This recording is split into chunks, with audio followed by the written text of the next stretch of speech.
Chères oratrices, chers orateurs, j'ai le plaisir de vous livrer ici une première capsule qui inaugure toute une série de capsules. Ces capsules sont là pour vous donner quelques éléments simples, accessibles, concrets, synthétiques aussi, parce que je n'ai pas le temps de développer les choses, et visent à attirer votre attention sur certains éléments de la prise de parole en public, qui prend le relais de mes formations, de mon e-learning, programme de cours en ligne, de mes enseignements. Première capsule, autour du corps. Savez-vous ce que fait votre corps? L'intelligence, ce n'est pas ce que l'on sait, c'est ce que l'on fait quand on ne sait pas. Cette phrase n'est pas de moi, elle est de Jean Piaget, célèbre psychologue suisse du XXe siècle. Comment savez-vous ce que fait votre corps?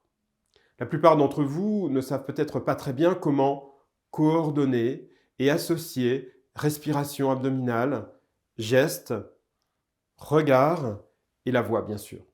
Savoir utiliser sa respiration est donc essentiel. Et en effet, si on ne fonde pas sa voix sur de la respiration abdominale ventrale, elle risque de s'étrangler dans la gorge.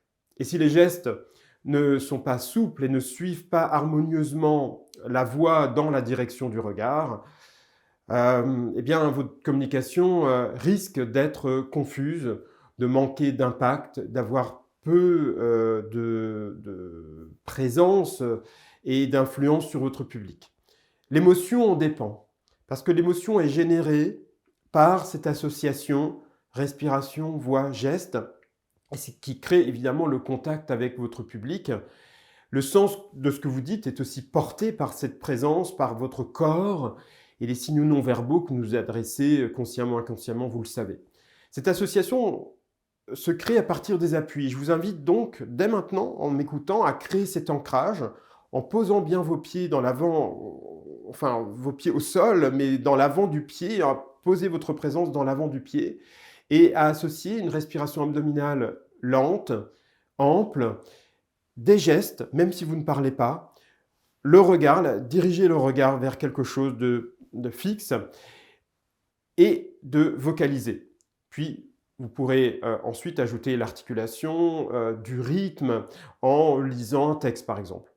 À cette posture physique, je vous conseille d'ajouter une posture mentale.